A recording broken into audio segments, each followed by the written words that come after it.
Hello there, world of tankers. I'm Blitz, and in today's video I'm going to be talking about the long-awaited tank, the SU-130PM.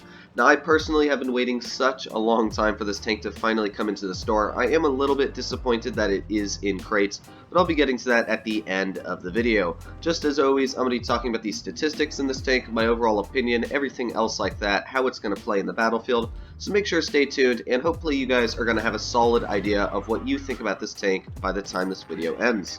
Getting straight into it, this tank has a base damage per minute of 2,665, which definitely is not spectacular, especially for a tier 8 tank destroyer, but in my opinion, it's really not that much of an issue. When you compare it to a tank like the Scorpion G, that's only about 150 more average. That's really not a huge amount in general, and the fact that this is a glass cannon means you're going to be sitting at the back of the map with this tank, so you're really not going to have to worry that much about life-threatening situations when somebody's shooting at you. So I really don't worry that much about the lower damage per minute on this tank. As you can see, it's got very good standard penetration at 245. It's definitely not the best for a tier 8 tank destroyer, but it's still plenty to get through any tier 8 opponent you are going up against. And if you do find yourself going up against a vehicle like a T95, load the premium, 318 millimeters, and I would definitely suggest, if you do pick up this vehicle, to put on calibrated, because you're going to go all the way up to 350 pen, which pretty much means that a T95 easily going right through the lower plate of that tank. Even the most heavily armored vehicles in the game pretty much fall apart like butter when you have calibrated and you put heat on this tank.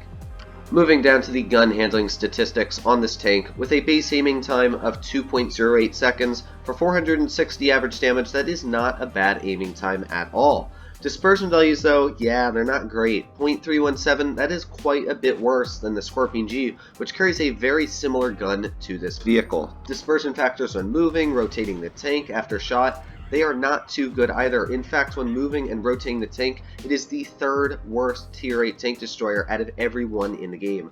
That is not good. When I run this vehicle, I usually sit still, I wait for that aiming circle to go all the way down before I even try and take the shot, because I know that if I don't wait, it's probably going to miss the shell. If you're trying to aim at cupolas from quite a far distance away, like 250 meters, good luck. It is not the most accurate tank destroyer. Gun depression though, it actually does have a nice amount. 7 degrees is really good, especially for how low down this tank is.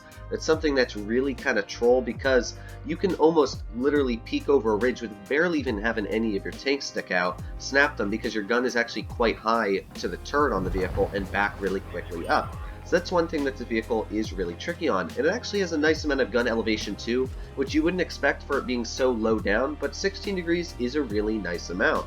Now, one downfall to this vehicle compared to a vehicle like the Scorpion G is that it only goes 70 degrees to the right and 70 degrees to the left on the turret traverse, where the Scorpion G of course has a fully traversable turret, so that is one disadvantage this tank does have. But I really don't notice it that much, because you really don't have to worry about people getting behind you that often when you are running a tank destroyer, especially when you're sitting at the back of the map. And moving down to the mobility, this is one of the most redeeming factors on the tank. Because it only weighs 23 tons, it has an excellent power to weight ratio of 17.92, which means that this vehicle can go up to a top speed of 50 kilometers per hour. It also can go 20 in reverse, which makes it the quickest reverse tier 8 tank destroyer in the game. That is something that's really, really good, especially, as I've said multiple times, it is a very, very weak tank, a glass cannon.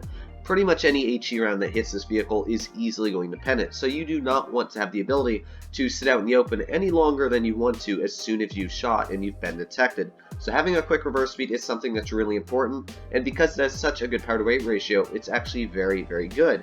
Now, I will say one thing. You can read it says on hard terrain it has a very good power to weight ratio. On medium terrain it's decent, but if you read on soft terrain it's 7.17. That is completely awful. I don't know why the value on soft terrain is so bad, but that means like on a map like Desert Sands, whenever you're on dunes, whenever you're on ridge lines like on Castilla, you're really going to struggle to turn your tank on the top of those ridges, get your shots off, because it's just so slow on soft terrain. The traverse speed is actually very nice at 43.74, so that is again very, very good. But back to soft terrain, 17.50 is completely awful for traverse speed. So I don't know why these soft terrain values are so bad on this tank, but you definitely want to keep that in mind when you're on any soft areas, any dunes, anything like that. The tank is really going to struggle. Now the main reason why this tank is so deadly on the battlefield is because you can see the size. It is the second smallest tier 8 tank destroyer in the game, which means that it has a 37.5% concealment ratio while moving. Its concealment is excellent, and when you compare it to a Scorpion G, we all know the Scorpion G is based off of the Panther 2, which means it's a very, very tall tank. So as soon as you shoot in the Scorpion, you have to be prepared to back up very quickly. This tank, I really don't worry about it that much because you're 250 meters away. You literally outspot anybody that's going there, even sometimes light tanks. You shoot them and you don't even get spotted back because it's such a small target. So that is one really nice thing about this tank, is that it's so nimble, it's so quick, and yet it has an excellent camo rating where you're able to outspot even some of the medium tanks and lights on the enemy teams. Normally at this time I would go over the armor profile of the tank, tell you all the strengths and weaknesses of it, but this tank really doesn't have an armor profile to show. It is literally 25-30 millimeters thick at thickest. So it's not going to be bouncing anything, even from a tier 1 vehicle. You'd be lucky if you had the chance of bouncing a shell. So in a tier 8 match, if you're going up against this tank, it doesn't matter if you're in a tier 7, tier 8, tier 9, and you have a clear shot on it, make sure to load HE and just tap it right in the center of the hull. Going for the turret can be a nice shot for an HE, but it can be very tricky because it does have the huge gun sticking right out in the front of it, and I have myself derped a couple shells into the tank when trying to practice aiming at it. It can be a little bit tricky. As well, because it's such a small low down target, you also have to be very careful when you're shooting at the side of it, just like a grill, that you don't hit the spaced armor where the tracks are, because that's also going to absorb a lot of the high explosive damage. So in my opinion, if you're shooting at this tank more than 200 meters away, more than 150, and you're not in a super accurate tank, unless the vehicle is sitting still, just load standard ammo, because I'd rather have a pen than have the chance of an HE penning when I could have just done 20% less of that damage with a standard shell. If you're thinking about buying this tank and you want to know how to play it, or you already do have it, it is definitely a trickier vehicle to run than most of the other ones I do have in my garage. Even like the Scorpion G, it's a very different playstyle, because a Scorpion G, it's got that really good accuracy, it's got dispersion, aiming time, it's got great penetration, so you're able to sit at the back of the map and easily snap people across it, no matter where they are, and easily pen your shells. The SU-130, as I said, it doesn't have the best dispersion values, so when you're shooting people over 250 meters away, you are really going to struggle at it. Hitting cupolas really far away, yeah, I tried to do that in a training room on a Mauschen's cupola. It is nearly impossible to pen it from, I'd say, about 200 meters away effectively. So the way I run the vehicle is I run it a little bit closer than I would with a Scorpion G. Of course, if I go to one of my main camping spots where I would with a vehicle like the Scorpion or any other tank destroyer, of course I'm going to push it there, but I'm definitely, if I have the option, going to push it maybe 150 meters away, 200 meters away, instead of the 300, 250 I would in a Scorpion G. Now, of course, if I'm 200 meters away from the enemy tanks or 150, I know that as soon as I shoot, I'm going to be spotted. So I'm going to make sure where I'm positioned, I have a nice spot where I can duck behind cover, a rock, some sort of ridge, anything like that, because you always want to have cover in a tank when you're not sure if you're going to get spotted as soon as you shoot. So I have cover next to me, that's one of the most important things.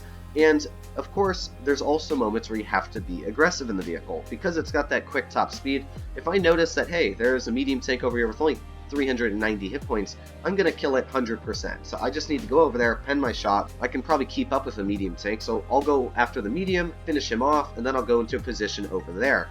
When you're aggressive in this tank, you have to know where everybody is on the map, because people target this thing just a crazy amount. I noticed myself when I was running it, there were HE shells flying everywhere. Campers, any heavy tank, pretty much anybody that has a shot on this tank will take it gladly. It's just sort of like aiming at an RHM or a Grill or 49. You just want to take this thing out of the map because it's such a fun little squishy target to shoot at. So you definitely have to be extremely careful when running this tank. And finally, onto the big question of, should you be spending your money to pick up this vehicle in crates? As you all know, first of all, I am not the fondest about crates. I completely hate the ethics of them in general. The ability that one person can spend $10 and get the SU-130PM, and one person could have spent $1,000 and not gotten the SU-130PM really makes me agitated, and that's why I really hate crates, because I myself have spent tons and tons of money, especially for like the Badger, and it took me about $500 of my money to finally pick up the tank in crates, and that's what really annoyed me.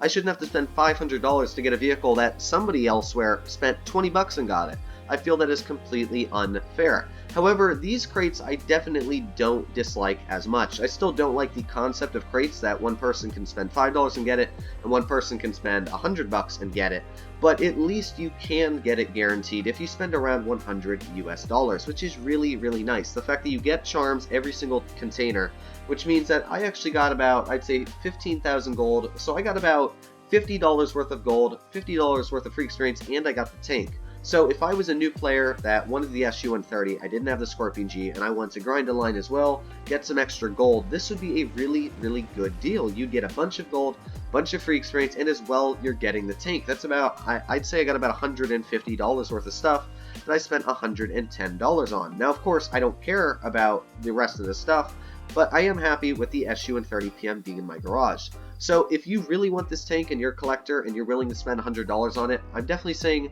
you're not going to be disappointed with it. But on the contrary, if you're a player that already has the Scorpion G, or you're just a player that wants to get a new tank that's really fun, it's not worth it to risk your money gambling on this tank. Now, of course, you can get like the $5 bundle, I think it's $10, I'm not sure, but the 2 crate for 1 bundle, that's not a bad deal because sometimes you do get the tank if you are extremely lucky.